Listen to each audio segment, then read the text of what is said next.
Buenas tardes, noches, ¿cómo están? Bienvenidos aquí a Jesucristo Gobierna desde casa.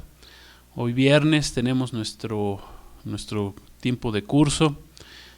Seguimos con la serie Camino al Apocalipsis y hoy ya es nuestra quinta clase.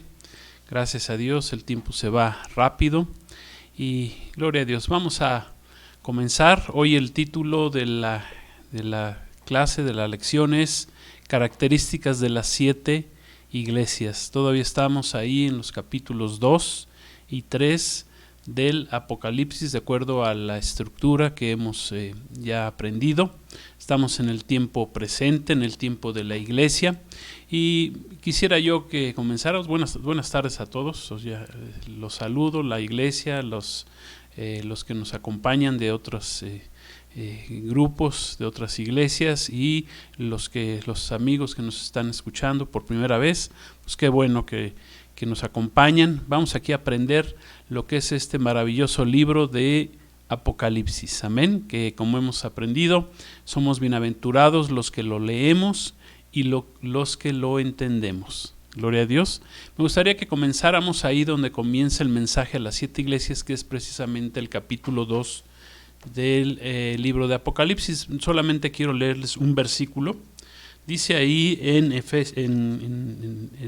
capítulo 2, versículo 1, Apocalipsis, dice el mensaje de Cristo a la iglesia de Éfeso, que es la primera iglesia, y dice así: escribe al ángel de la iglesia en Éfeso, el que tiene las 7 estrellas en su diestra, el que anda en medio de los 7 candeleros de oro, dice esto. Gloria a Dios. ¿Quién es el que anda en medio de los 7 candeleros de oro?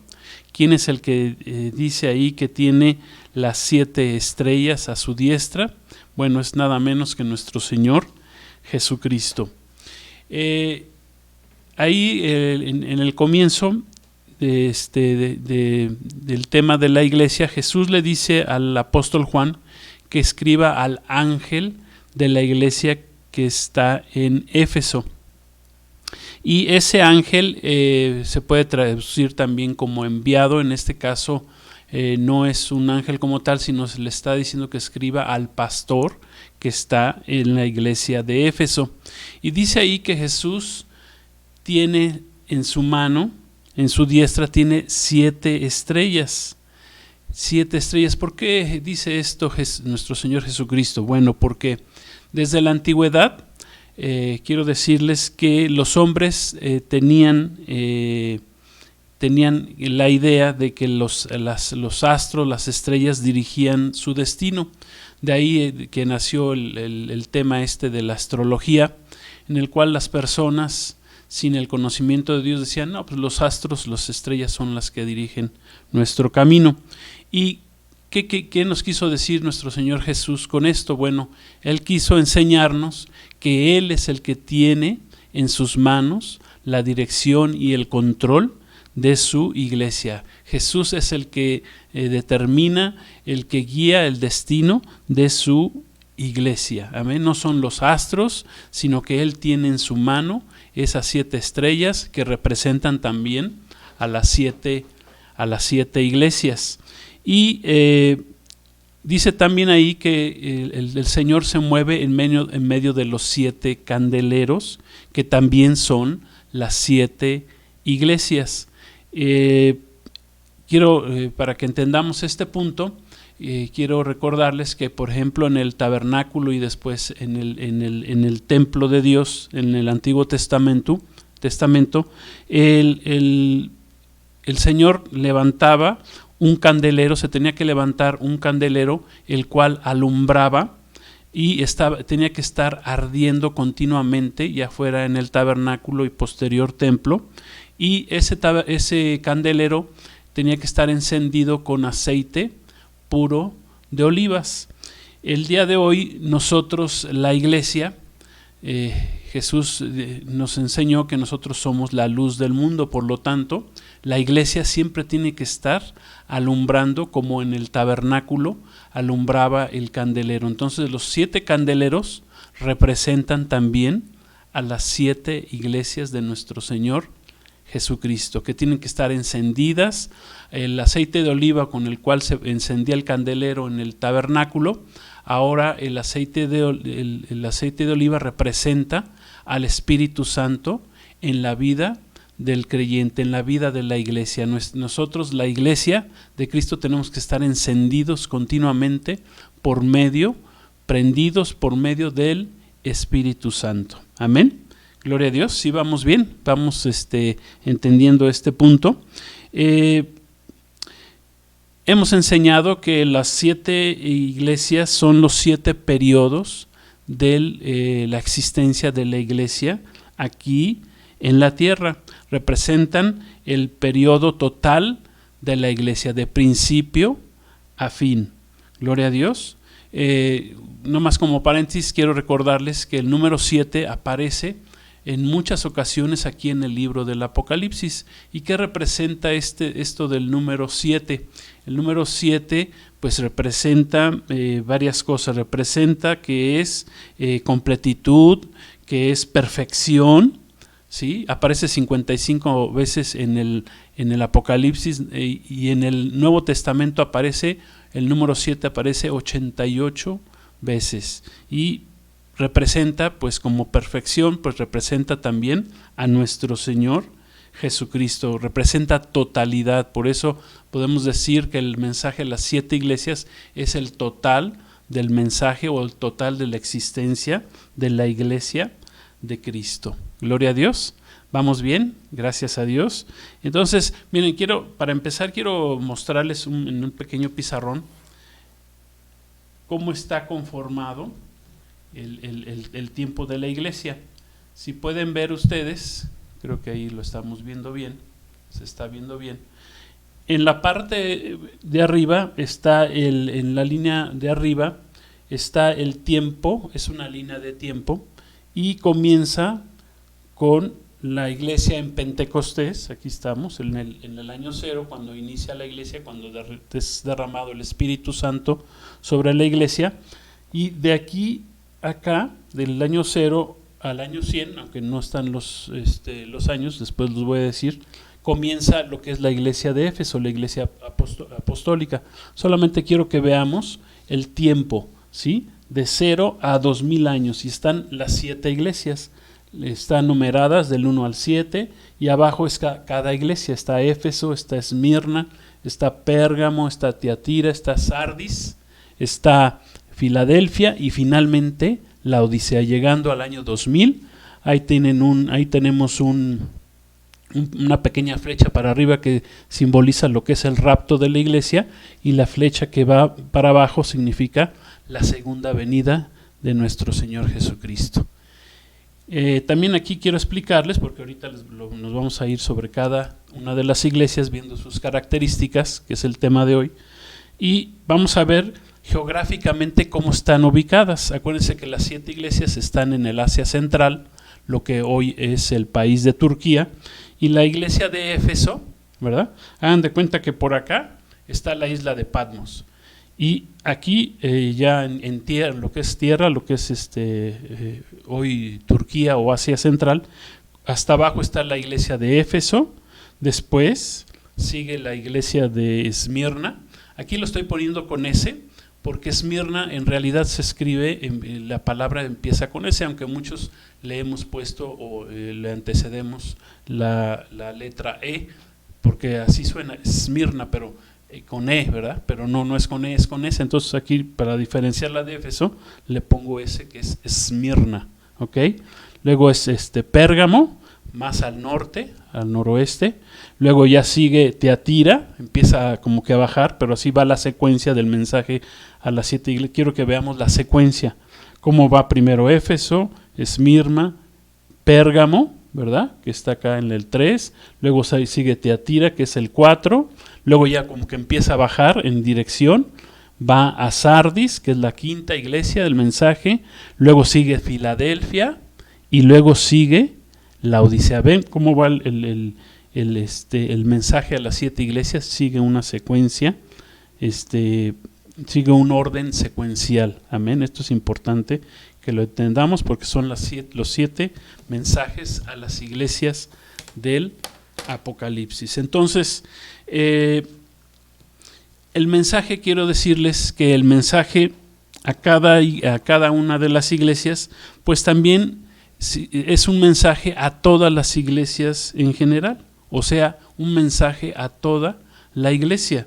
Por ejemplo, ahí en Apocalipsis 2:7, fíjense lo que dice, terminando el mensaje a la iglesia de Éfeso, dice: el que tiene oído, oiga lo que el Espíritu dice a las iglesias. Ahí es plural, iglesias, o sea, es un mensaje a Éfeso, pero en general es un mensaje a las 7 iglesias que entendemos ya que es la iglesia completa de nuestro Señor Jesucristo. Y dice: al que venciere le daré de comer del árbol de la vida, el cual está en medio del paraíso de Dios. Amén. Gloria a Dios. Una iglesia, un mensaje a Éfeso, pero es un mensaje a las 7 iglesias o a la iglesia de Cristo en general. Entonces, vamos a comenzar con las características de cada iglesia. Como sabrán, pues me tengo que ir, o como verán, me tengo que ir un poco rápido para que nos alcance el tiempo y podamos ir sobre las 7 iglesias. Vamos a empezar con la iglesia de Éfeso. Amén.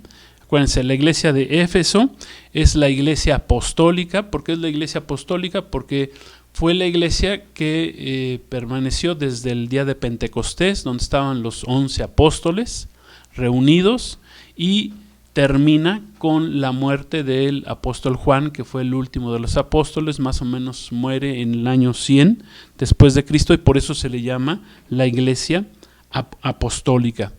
O sea que su periodo es del año 0, Pentecostés, hasta el año 100 después de Cristo. Y en el Apocalipsis está en el capítulo 2, versículos 1 hasta el versículo 17. ¿Qué significa Éfeso? Significa deseada. Fue conocida también esta iglesia como la luz de Asia, y veremos más adelante que esta iglesia se convierte en la madre de las iglesias que se encuentran ahí en Asia Central. Esta iglesia fue muy importante, estaba en una ciudad muy grande, muy importante. Dicen la historia y lo que está escrito en el libro de los Hechos, que Apolos, Apolos fue quien la inauguró. Después Pablo llegó y la perfeccionó a esta iglesia en Éfeso, y después al final el apóstol Juan llegó también para pastorear, estuvo pastoreando ahí varios años esta congregación de Éfeso. En esta ciudad había un templo muy importante, que era el templo de Diana. En ese tiempo ese templo era considerado como uno de las 7 maravillas del mundo. Para ese momento ya el templo de Jerusalén, que también era considerado como una de las 7 maravillas del mundo, ya había sido destruido por los romanos en el año 70. Y como dijimos, esta fue la madre del resto de las iglesias ahí en Asia Central, y como característica fue alabada por nuestro Señor Jesús, dice por varias razones: por su arduo trabajo, también fue alabada por su amor a la obra, y también porque había resistido a los falsos profetas y apóstoles, los había resistido. Por eso fue alabada por nuestro Señor Jesucristo. Y solamente tuvo una falla, que en su caminar, en su servicio a Dios, dice que fue dejando su primer amor, que se olvidó de su primer amor. Y esta fue una falla que tuvo esta iglesia, y a veces así nos pasa a nosotros como cristianos, que nos dedicamos, empezamos con ese fuego, ¿verdad?, con ese amor cuando conocemos a Cristo, y va pasando el tiempo y vamos perdiendo esa llama, vamos perdiendo ese primer amor que sentíamos, nos vamos acostumbrando o mal acostumbrando, ¿verdad?, a no tener ese fuego encendido del amor por nuestro Señor Jesús. Entonces este es un peligro que también tenemos en la iglesia. Pero esas fueron las características de esta primera iglesia, que, repito, va del año 0 al año 100 después de Cristo. Es más, les voy a poner otra vez esta es la iglesia de Éfeso, Pentecostés, y aquí hagan de cuenta que está el número 100. O sea, este es el periodo de la iglesia, del 0 al 100. Gloria a Dios. Y entonces continuamos, vamos con la segunda de las iglesias. Esta es la iglesia de Esmirna, Esmirna con S, ¿verdad? Y es la iglesia, esta iglesia se le conoce como la iglesia perseguida. Esta iglesia, ahorita vamos a ver por qué, tiene un periodo de tiempo del año 100 después de Cristo, cuando termina la iglesia apostólica, y termina hasta el año 316 después de Cristo. Está escrita ahí en el Apocalipsis, en el capítulo 2, comienza en el versículo 8 y termina en el versículo 11. Precisamente su significado de esta iglesia Esmirna es amargura. Eso significa amargura o mirra. Amargura o mirra. La mirra son como especias que son amargas. Recuerdan cuando los magos llegaron con Jesús, le ofrecieron una parte de sus regalos fue la mirra, porque significa también amargura. Hablaba del sacrificio de nuestro Señor Jesús que iba a sufrir. Esta iglesia está ubicada a 55 kilómetros al norte de Éfeso. Vuelvo a poner el pizarrón para que nos demos una idea. Hagan de esto, ya es la tierra, esta es la geografía, aquí está Éfeso, y a 55 kilómetros está la iglesia de Esmirna. ¿Okay? Acuérdense que va secuencialmente. Esta iglesia representa el periodo de la iglesia que más sufrió en la historia de la iglesia. Sufrió martirio, sufrió persecución por parte de los emperadores romanos. Aproximadamente fueron 250 años de ser perseguida. Amén. También a esta iglesia se le llamó la Bella, así como se oye, y el Señor la reconoce por sus obras, precisamente por su tribulación, y dice, y por su pobreza. Dice, aunque era rica. O sea, a lo mejor materialmente fue una iglesia muy pobre materialmente, pero en realidad, teniendo a Cristo, somos ricos, tenía riqueza. Amén. Fue perseguida durante 250 años por los emperadores romanos, y también se le reconoce que resistió también a los judíos que decían que eran judíos de corazón, pero que en realidad eran sinagoga de Satanás, o sea, eran judíos falsos. Se le hizo una promesa a esta iglesia de Esmirna que a los vencedores no sufrirían la segunda muerte. Amén. Esa fue su promesa. Acuérdense que hay dos muertes, la muerte física, natural, pero cuando una persona muere en condenación, se tiene que presentar posteriormente al juicio del gran trono blanco, y a ese juicio la Escritura, la palabra de Dios, lo llama la segunda muerte. Bueno, su promesa fue que no sufrirían la segunda muerte, y dice dentro de las características de esta empresa, de esta iglesia, dice que tendría 10 días de tribulación. 10 días de tribulación. Bueno, los historiadores o los teólogos comentan que estos 10 días de tribulación pudieran representar a los 10 emperadores romanos que la tuvieron en persecución precisamente durante 250 años a este periodo de la iglesia. Fueron 10 emperadores romanos, comenzando desde Nerón, ¿verdad? Un poquito antes del año 100, y hasta el último de los emperadores, previo a Constantino, que ahorita veremos quién es Constantino, pero estuvieron persiguiéndola durante estos 10 emperadores romanos durante 250 años. O sea, fue una iglesia sufriente, perseguida, que precisamente su nombre es amargura, Esmirna. Gloria a Dios. Entonces ya concluimos con las características de la segunda iglesia. Entonces vamos con la iglesia de Pérgamo, con la tercera iglesia. Esta iglesia se le conoce como la iglesia mundana, y su periodo de tiempo es del año 316 después de Cristo, cuando termina la iglesia de Esmirna, y dura hasta el año 800 después de Cristo. Amén. La podemos encontrar ahí en el capítulo 2 del Apocalipsis, versículos 12 al 17. Y esta iglesia está ubicada 72 kilómetros al norte de Esmirna, conforme a la secuencia gráfica que les he estado mostrando. Está todavía al norte. ¿Y qué significa? Esta iglesia Pérgamo significa precisamente matrimonio o totalmente casada. Y a este periodo de la iglesia se le nombra así porque se le obligó a casarse con el Estado. ¿Cómo fue esto? Bueno, Constantino, llega un emperador romano, Constantino, y él, dice que tiene una visión y que los romanos tenían la costumbre de poner su confianza en diferentes dioses, y el dios que le contestara, pues a ese le rendían culto. Bueno, un día en una batalla Constantino dice que vio una cruz en el cielo y que en base a eso pues confió en el Dios de los cristianos y dijo, bueno, ya me ayudó el Dios de los cristianos, entonces voy a hacer al Dios de los cristianos, lo voy a incluir entre todos los dioses que conocemos en Roma. También le voy a rendir pleitesía.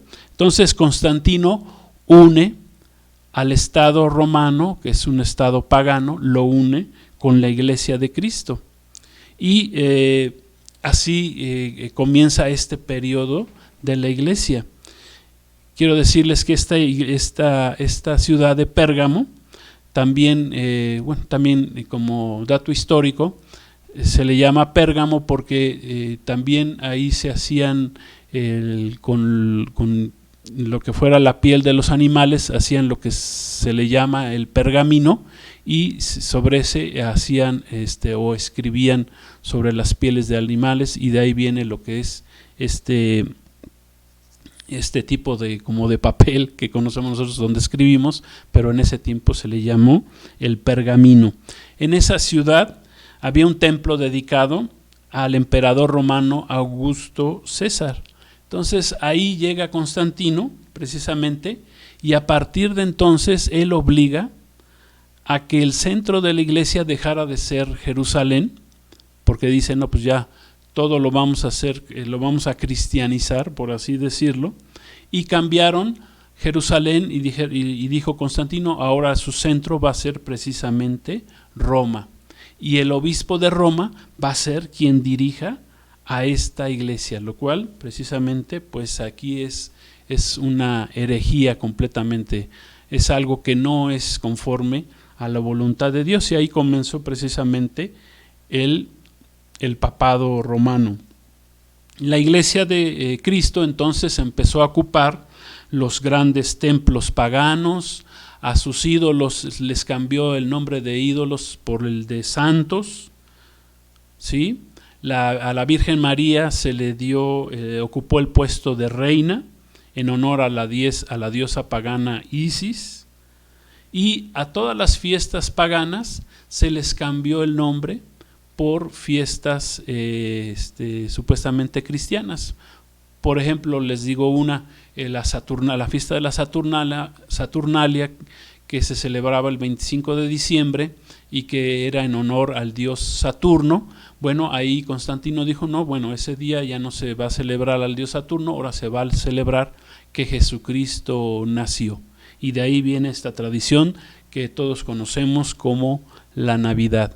Y bueno, pues así a muchas otras fiestas se les fue cambiando el nombre y se fue cristianizando lo que era pagano. O sea, se hizo una mezcla, y por eso precisamente esta iglesia, este periodo de la iglesia, se le conoce como una iglesia mundana, en la cual se une la mundanalidad, el paganismo, con el cristianismo, y se pierde la esencia de la iglesia de Cristo. Recuerden que en cada iglesia siempre el Señor ha tenido o ha dejado un remanente que no ha doblado sus rodillas delante del Dios de la Biblia, que no ha besado a los ídolos. Y les puedo asegurar que en este periodo también hubo una iglesia que fue fiel, amén, que permaneció fiel al Señor, a pesar de que la obligaron a casarse, a matrimoniarse, por así decirlo, ¿verdad?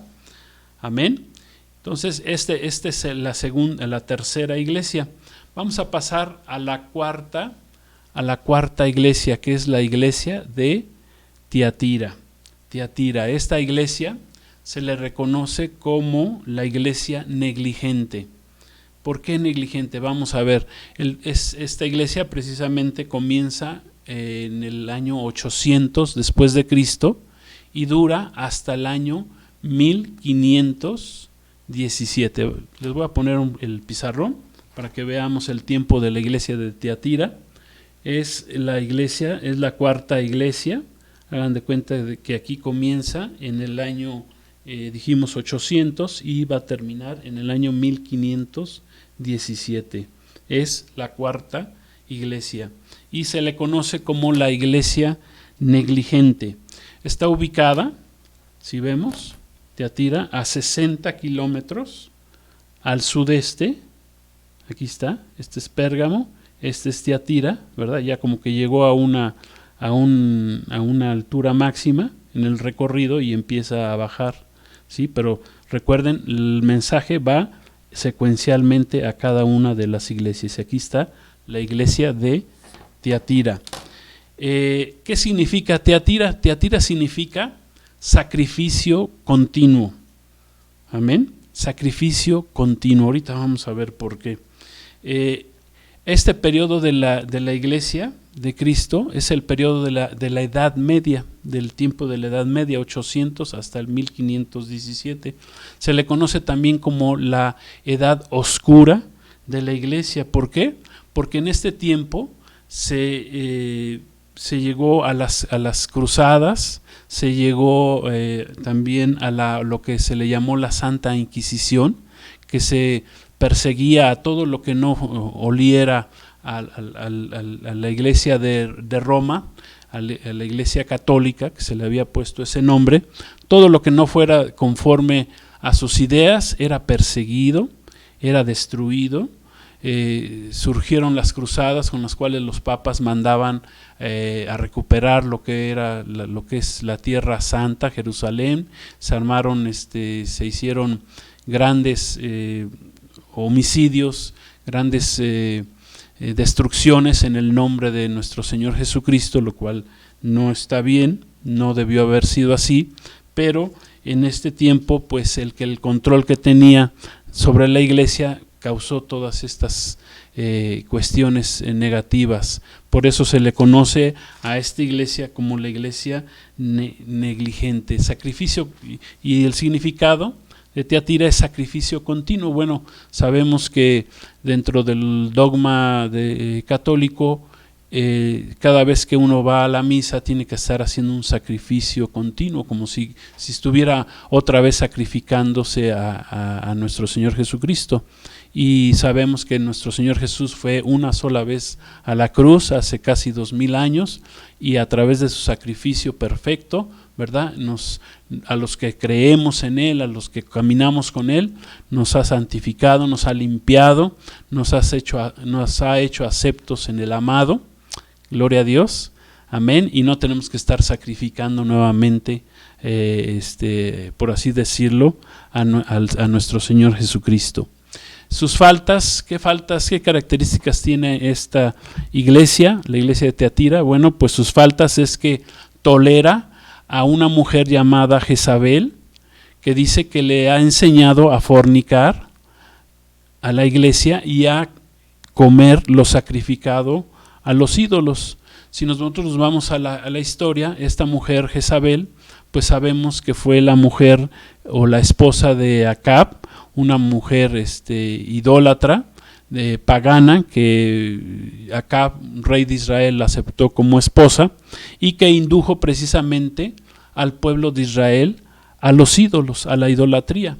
O sea, en pocas palabras, esta mujer Jezabel pues es un espíritu demoníaco que opera en la iglesia de Cristo, que empezó a operar dentro de la iglesia de Cristo y que llevó a la iglesia de Cristo precisamente a ofrecer sacrificios a los ídolos, a fornicar, ¿verdad? Espiritualmente hablando y también físicamente, pues no dudo que el espíritu de lujuria que había en ese tiempo, pues hicieran todo tipo de fornicaciones, pero la fornicación sobre todo era de tipo espiritual. Estaban fornicando con ídolos. Habían dejado al Dios verdadero, a nuestro Señor Jesús, al Padre, al Hijo, al Espíritu Santo, y estaban mezclado con la fornicación y con la idolatría a diferentes ídolos. Amén. Entonces a esta iglesia precisamente por eso se le llama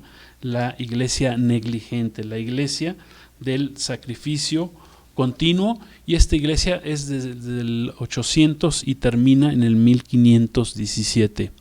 Ahí en el 1517 comienza otro periodo de la iglesia, y ese periodo de la iglesia es el mensaje a la iglesia de Sardis, ¿sí?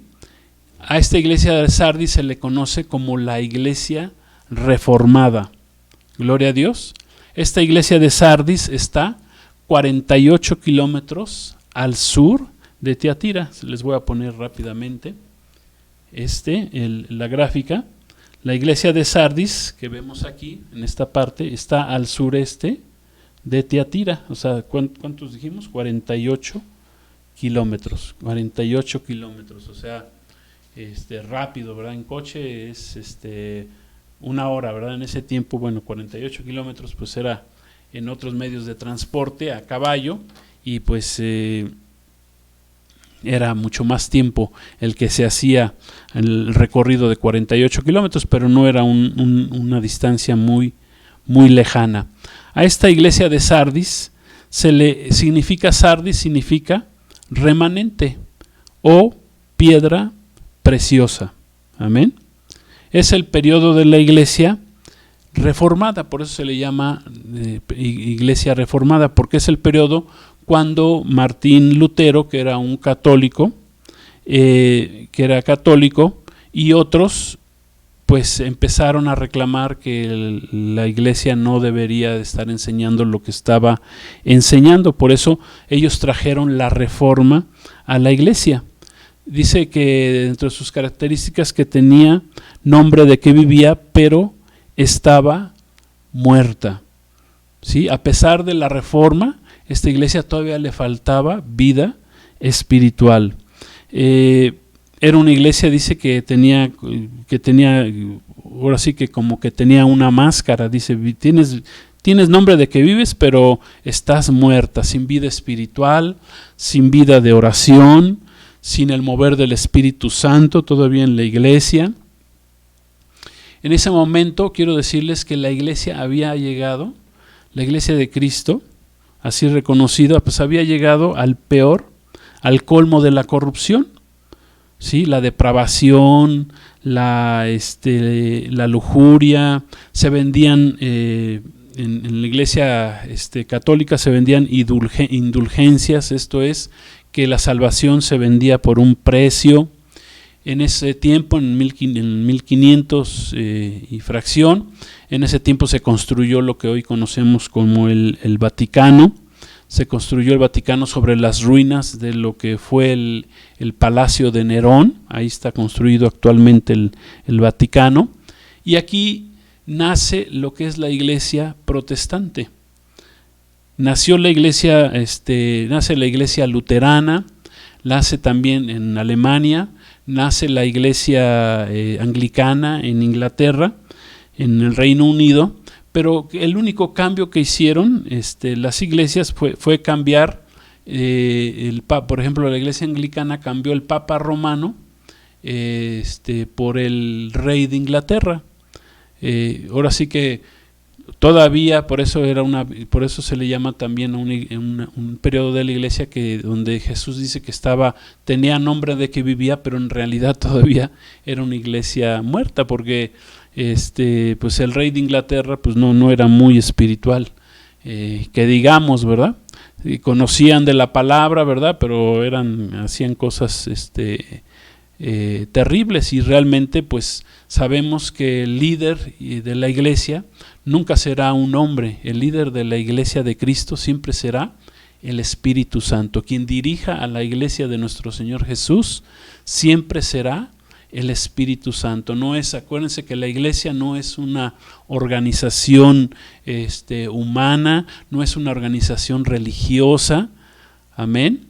Tenemos en el orden de jerarquías, pues está el Padre, el Hijo y el Espíritu Santo arriba, y abajo estamos la iglesia. Todos somos sacerdotes en la iglesia, somos llamados a ser santos. Amén. Aunque tenemos el Señor nos dio varias ocupaciones y varios oficios dentro de la iglesia, varios ministerios. Amén, como los apóstoles, maestros, profetas, pastores, maestros.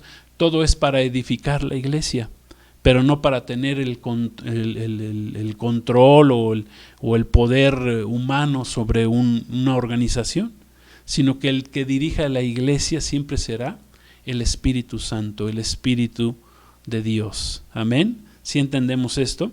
Entonces, esta iglesia, aunque se reformó, ¿verdad?, pues no, le faltaba todavía vida espiritual. Gloria a Dios, le faltaba vida espiritual. Y recuerden, la iglesia no nació ni en Roma, ni nació en Alemania. Amén. La iglesia nació en Jerusalén, en el Pentecostés, en el día de Pentecostés, cuando fue derramado el Espíritu Santo en la iglesia de Cristo.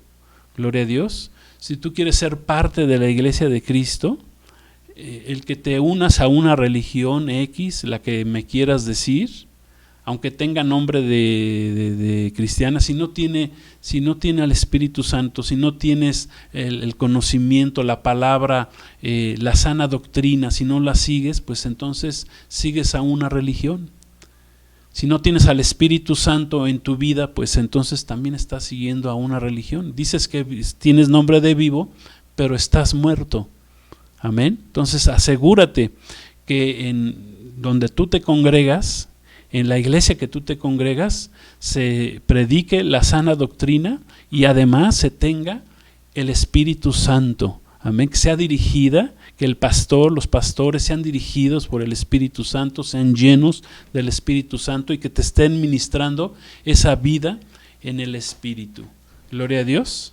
Amén. Entonces ahí terminamos con lo que es el periodo de tiempo de la iglesia de Sardis, la iglesia reformada. Duró desde 1517, cuando comienza la reforma, y dura hasta el año 1750 después de Cristo. Esa es la quinta iglesia. Y vamos a pasar a la sexta iglesia. La sexta iglesia es la iglesia de Filadelfia. Amén. Vamos a ver en nuestra gráfica, vamos a ver la iglesia de Filadelfia. Es ya la sexta iglesia en la línea de tiempo, la sexta iglesia Filadelfia. Acá geográficamente Filadelfia pues es la que le sigue a Sardis, viene para abajo, ¿sí? Ahorita les voy a decir, está a 45 kilómetros, un poquito más cerca que la otra. Filadelfia está a 45 kilómetros de Sardis, yendo hacia el sur. Amén. Y ya es la sexta iglesia, el sexto periodo de tiempo de la iglesia. Gloria a Dios. ¿Qué significa Filadelfia? Bueno, Filos viene es un nombre compuesto que significa Filos, amor fraternal. Filadelfia y Delfos, amor fraternal. Es la iglesia que se le reconoce como una iglesia misionera. ¿Y qué creen? Que esta es la única iglesia que no tiene reproches. En el mensaje a las 7 iglesias, la iglesia de Filadelfia, que significa amor fraterno, que es una iglesia dedicada a ser una iglesia misionera, pues no tiene reproches, tiene puras alabanzas, ¿verdad? O sea que en pocas palabras, la iglesia de Filadelfia es la iglesia ideal. Gloria a Dios. Se le profetizó que sería guardada de la hora de la prueba.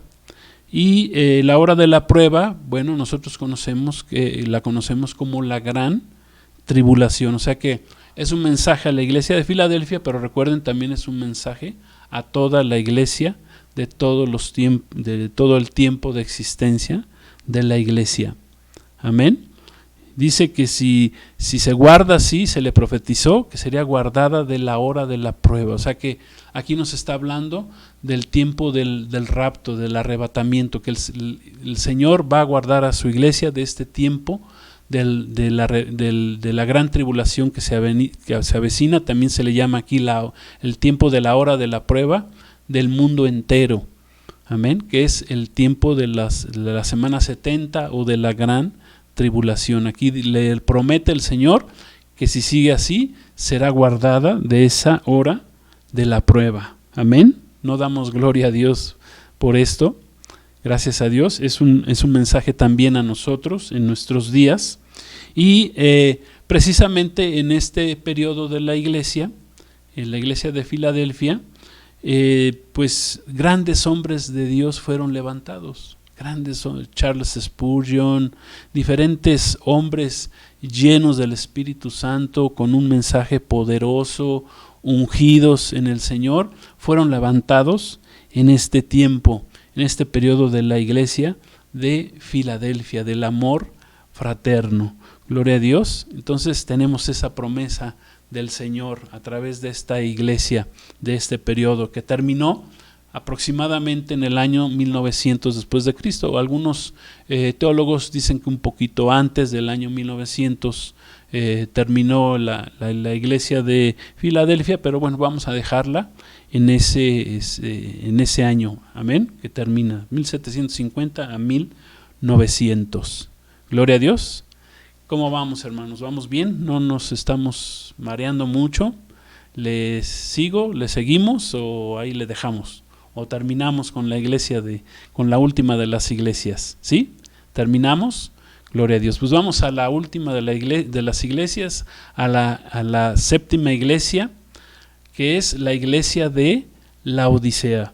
Le voy a poner otra vez el pizarrón para que veamos dónde estamos ubicados. Acuérdense, la iglesia es este periodo de tiempo que nosotros lo hemos definido, 2000 años, como ya lo hemos estado enseñando, y la iglesia de Laodicea comienza aquí en el año 1900 después de Cristo, o sea, en el siglo pasado, por así decirlo. En el siglo pasado comienza la iglesia de Laodicea y llega hasta el año 2000. Ahí tenemos una flecha que sube, hablando del arrebatamiento, del rapto. Yo le puse aquí rapto para pues no escribir tanto arrebatamiento, se le llama arrebatamiento o rapto.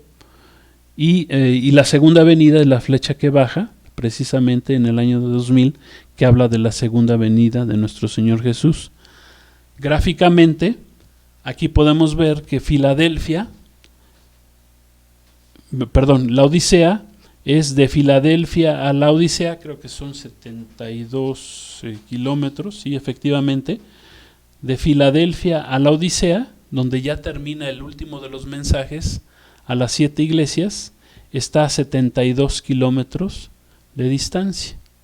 Amén. Entonces, si vemos cómo va el mensaje cronológico, va secuencialmente, empezando en Éfeso, Esmirna, Pérgamo, Teatira, Sardis, Filadelfia, y termina en Laodicea. Por eso también hemos enseñado que es el mensaje a las 7 iglesias, nos habla de 7 periodos de las iglesias, del año 0 al año 2000.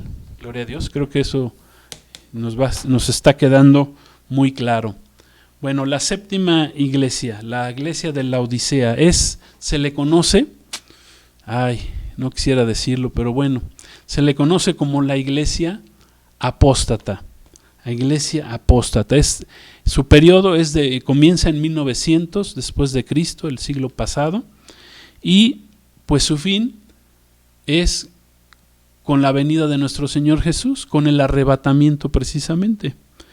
Cuando los que estemos listos, preparados, seremos, dice la palabra de Dios, arrebatados. Está 72 kilómetros al sureste de la iglesia de Filadelfia. La Odisea significa gobierno del pueblo o democracia, ¿sí? Acuérdense que en el pueblo de Dios, en la iglesia, no hay democracia. Los humanos no controlamos, ni dirigimos, ni gobernamos. El que gobierna es nuestro Señor Jesucristo, por eso nuestra congregación se llama Jesucristo Gobierna, y quien dirige, ¿verdad?, es el Espíritu Santo, que es el Espíritu de Cristo que nos fue enviado. Gloria a Dios. ¿Sí entendemos esto? No es el hombre quien debe de gobernar en la iglesia, es Dios mismo, es el Espíritu Santo, es la palabra de Dios que tiene que gobernar nuestras vidas. Gloria a Dios, nos tiene que gobernar internamente, espiritualmente. ¿Sí? Se le conoce como la iglesia apóstata, también se le conoce como la iglesia tibia, que es también una de sus características es que económicamente es rica, a comparación de la iglesia de Esmirna, que se le reconoce que es pobre, pero dice el Señor que es rica en realidad. Bueno, a esta se le reconoce que tiene riquezas materiales. La iglesia de Cristo, la iglesia de la Odisea, de este periodo de la Odisea, es rica materialmente, pero que en realidad es pobre. ¿Por qué? Porque es tibia. O sea, no importa que las iglesias tengan mucho dinero y tengan grandes templos, a nuestro Señor Jesucristo eso no le interesa. A nuestro Señor Jesús lo que le interesa es el corazón de su iglesia. Amén. Entonces, en estos tiempos de la iglesia apóstata se ha manejado lo que es la teología de la prosperidad, de que cree en Jesús y pacta con Jesús y te vas a ser millonario y vas a dejar de ser pobre y serás rico. O sea, se ha manejado una teología completamente diferente al espíritu de nuestro Señor Jesucristo, de su palabra, de la esencia de su palabra. Eso no quiere decir que el Señor no esté interesado en que seamos prosperados. Sí, eso lo va a hacer, pero lo primero es lo primero. Busca primeramente el reino de Dios y su justicia, y todo lo demás, aún la prosperidad, va a llegar sobre tu vida. Amén. Pero aquí se le cambió, aquí todo se quiso hacer de que, pues con el nombre de Jesús tú te vas a hacer rico, ¿verdad? Y yo te profetizo que vas a tener casa, coche, dinero, tus negocios van a ser prosperados. O sea, ese no es el objetivo. Se empezó a enseñar lo de pactar, el hacer pactos con Dios, como si Dios fuera quien nos vendiera por dinero, o si tienes dinero entonces estás bien delante de Dios. Si tienes dinero y pactas con Dios, entonces Dios te va a bendecir por eso. Pues no es así. O sea, hay un valor de darle al Señor, sí, de ofrendar, amén, pero es muy diferente a estar pactando y estar obligando a Dios casi que nos bendiga y que nos vuelva millonarios. Eso es contra el Espíritu de Dios, contra el Espíritu de Cristo, contra la palabra de Dios. Amén. Que dice, dad y se os dará, dice la Escritura. Amén. ¿Sí entendemos esto? Entonces, por eso precisamente a esta iglesia de este periodo de tiempo se le llama la iglesia apóstata. ¿Sí? Que es económicamente rica. Hay muchas iglesias con mucho dinero, muy grandes, ¿verdad? Pero son iglesias pobres espiritualmente hablando. Amén. Representa precisamente el último periodo de la iglesia previo al arrebatamiento de la iglesia. Gloria a Dios. Nosotros somos la iglesia que será arrebatada en los aires, como está escrito ahí en 1 Tesalonicenses 4, versículos 13 al 18, en Primera de Corintios capítulo 15, versos 50 al 52. Gloria a Dios. O en Juan 14, cuando Jesús, nuestro Señor, nos dijo que Él vendría y nos llevaría y estaríamos con Él. Gloria a Dios. Dice que al vencedor de este periodo una de las características de la iglesia presente, de la iglesia de la Odisea que estamos viviendo, es que el premio o recompensa es sentarse con Cristo en su trono. Amén. A su lado en el tercer cielo. Esto habla de que esta iglesia es la iglesia arrebatada. Es la iglesia que será arrebatada, que verá el arrebatamiento de Cristo en las nubes.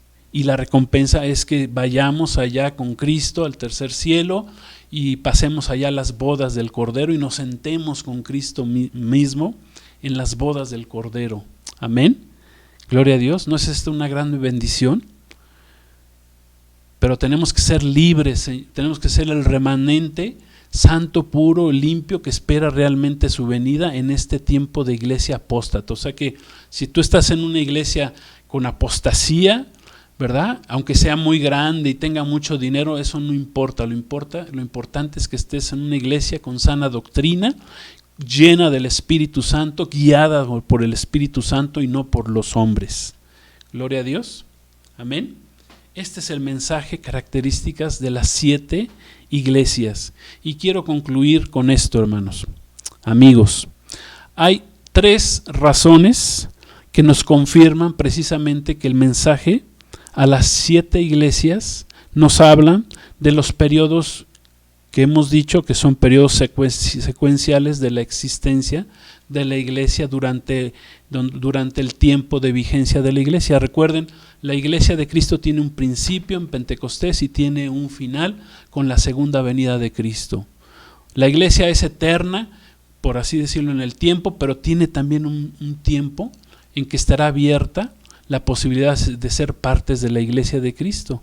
Así como la puerta del arca de Noé tuvo un periodo de tiempo que estuvo abierta hasta que Dios mismo la cerró, bueno, la iglesia tiene un periodo de tiempo desde que fue derramado el Espíritu Santo en Pentecostés hasta el tiempo de la segunda venida de nuestro Señor Jesucristo.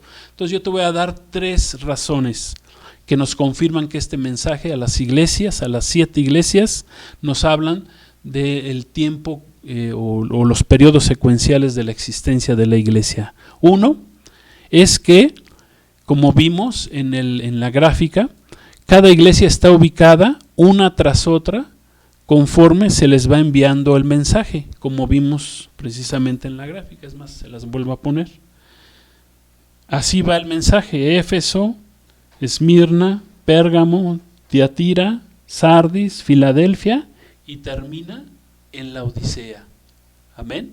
Si vemos la secuencia, gloria a Dios. Por eso podemos ir diciendo que cada iglesia tiene un periodo. Acá lo podemos ver. La iglesia 1 es Éfeso, va de aquí a acá. 2 es Esmirna, va de aquí a acá, y así secuencialmente hasta cumplir el tiempo de existencia de la iglesia, que nosotros decimos que es de 2000 años. La segunda razón es que la historia de la iglesia así lo ha confirmado. El apóstol Juan, cuando escribió el Apocalipsis, la iglesia, hemos visto, tenía aproximadamente 60 años de existencia. Bueno, ahorita ya llevamos casi 2000 años y ya hemos pasado por las 7 diferentes tipos de iglesia en la historia de la iglesia, precisamente. Entonces la historia ha confirmado, ¿verdad?, lo que ha sucedido en cada periodo de la iglesia y lo que está sucediendo y lo que estamos viviendo como iglesia de la Odisea en nuestros días. Amén. Y tercero, que a medida que avanzan, y esto se los voy a mostrar, a medida que avanzan las descripciones de las 7 iglesias, vamos observando una presencia más cercana de nuestro Señor Jesús. Y esto se los voy a mostrar. Por ejemplo, la iglesia de Éfeso, en Apocalipsis 2:5, acompáñame ahí a su Biblia, 2:5, fíjense lo que dice: Recuerda, por tanto, de dónde has caído y arrepiéntete y haz las primeras obras, pues si no, vendré pronto a ti y quitaré tu candelero de su lugar, si no te hubieras arrepentido. El primer mensaje a la iglesia de Éfeso es: vendré pronto a ti. ¿Sí? Bueno, el segundo mensaje es Esmirna, en el versículo 8.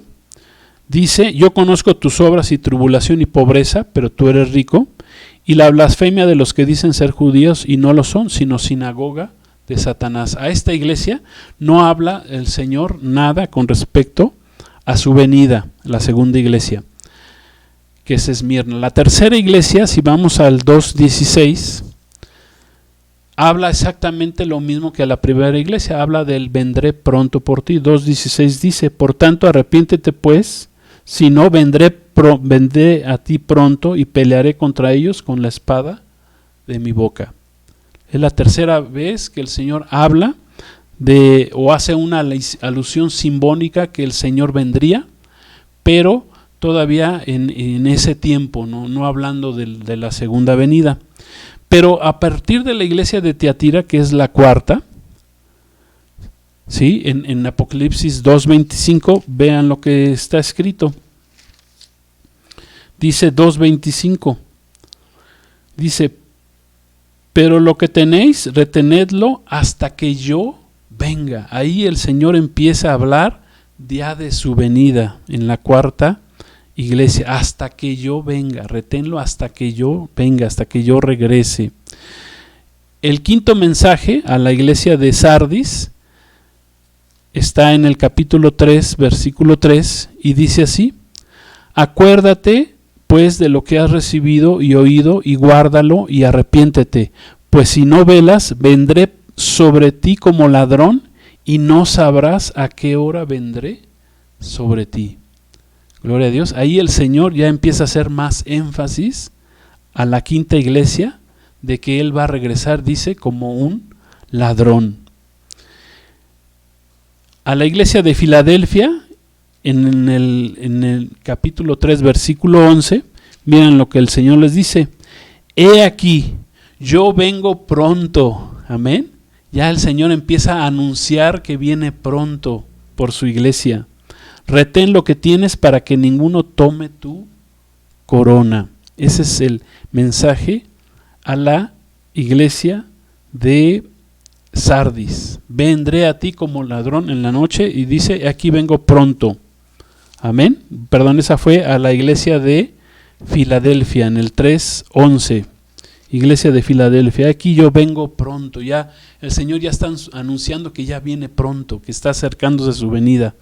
Y el mensaje a la Odisea ya todavía habla más cerca de la venida de nuestro Señor Jesús. Si vemos en el 3:20, en Apocalipsis 3:20, fíjense lo que el Señor le dice a la iglesia de la Odisea, o sea, a nuestra iglesia: he aquí, yo estoy a la puerta y llamo. Si alguno oye mi voz y abre la puerta, entraré a él y cenaré con él y él conmigo. Hago un pequeño resumen de esto. La primera y tercera iglesia son alusiones simbólicas de la venida de Cristo. O sea, fue una venida de Cristo en ese momento a esas iglesias. La segunda iglesia no tiene ninguna mención acerca del retorno de Cristo. Pero a partir de la cuarta iglesia, amén, a partir de la iglesia de Tiatira, el mensaje es, como dijimos, dice, es más, vamos a leerlo, la cuarta, dice 2:25, dice así: pero lo que tenéis, retenedlo hasta que yo venga, hasta que yo venga. Gloria a Dios. La quinta empieza a ser el mensaje de su regreso, lo hace el Señor, pero ya con más énfasis: vendré pronto sobre ti como ladrón, y no sabrás a qué hora vendré. El sexto mensaje a la iglesia de Filadelfia le dice: he aquí yo vengo pronto. Amén. Y el séptimo y último mensaje de la venida del Señor es a la Odisea, donde le dice: yo estoy ya aquí tocando tu puerta para tu venida. Amén. Así escribió, así dijo el Señor. Dice, aquí yo estoy a la puerta y llamo. Si alguno escucha mi voz y abre la puerta, abre su corazón, entraré con él y cenaré con él y él conmigo. O sea que el mensaje más contundente, ¿verdad?, del regreso del Señor es a la iglesia que nos tocó vivir, hermanos. Que no necesariamente tenemos que ser parte de esa iglesia apóstata. Podemos ser ese remanente que está preparado. Podemos ser esas 5 vírgenes sensatas, amén, que se prepararon para la venida del Señor. Entonces, aquí observamos también el retorno progresivo de nuestro Señor Jesucristo.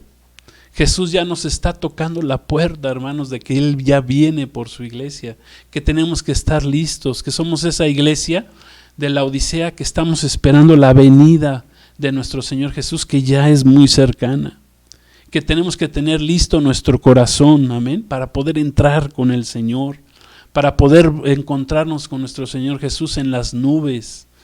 Gloria a Dios. Amén. ¿Entendemos el mensaje del Señor a las 7 iglesias? ¿Entendemos las características de cada iglesia? Y que el Señor ya está cerca de que Él viene, de que ya va a terminar los capítulos 2 y 3 del Apocalipsis que hablan de la iglesia, y que con eso vamos a terminar el día de hoy hablando del mensaje de las 7 iglesias. Pues, gloria a Dios, nos hablan del tiempo presente. Amén. Las cosas que son. El próximo viernes empezaremos ya a hablar del futuro, las cosas que han de ser después de estas. ¿Y con qué comienza ese futuro, hermanos? Con el capítulo 4. Terminamos hoy en los capítulos 2 y 3 del Apocalipsis, y el capítulo 4 habla sobre el arrebatamiento de la iglesia. Ese es el tema de la próxima semana, del próximo viernes. Amén. Gloria a Dios. Entonces, si entendemos las características de la iglesia, pues gracias a Dios por este tiempo que hemos podido dedicarle al Señor, esta enseñanza. Yo sé que tú estás recibiendo bendición, yo también estoy recibiendo mucha bendición. Amén. Gloria a Dios, que somos parte del cuerpo de Cristo. Gracias al Señor que podemos tener vida en Cristo Jesús, que podemos ser parte de la iglesia que está viva, que está esperando todas estas recompensas, que el Señor nos dé una palomita, ¿verdad? Porque estamos llenos del Espíritu de Dios, que estamos con una doctrina sana, buscando al Señor, que no tenemos una religión, sino tenemos una relación con Cristo. Gloria a Dios. Pues me da mucho gusto, hermanos, que nos hayan acompañado, amigos también. Gracias por este tiempo que hemos podido dedicar aquí a la palabra de Dios, a esta enseñanza, características de la iglesia de nuestro Señor Jesucristo. Hago una oración para terminar. Oramos. Gracias te damos, Señor, por este tiempo de bendición que hemos recibido. Nos ponemos en tus manos, Señor. Gracias por lo que tú seguirás haciendo en tu iglesia, en Jesucristo Gobierna, en esta congregación, Señor, que tú estás alimentando y bendiciendo, y a todos los que nos escuchan.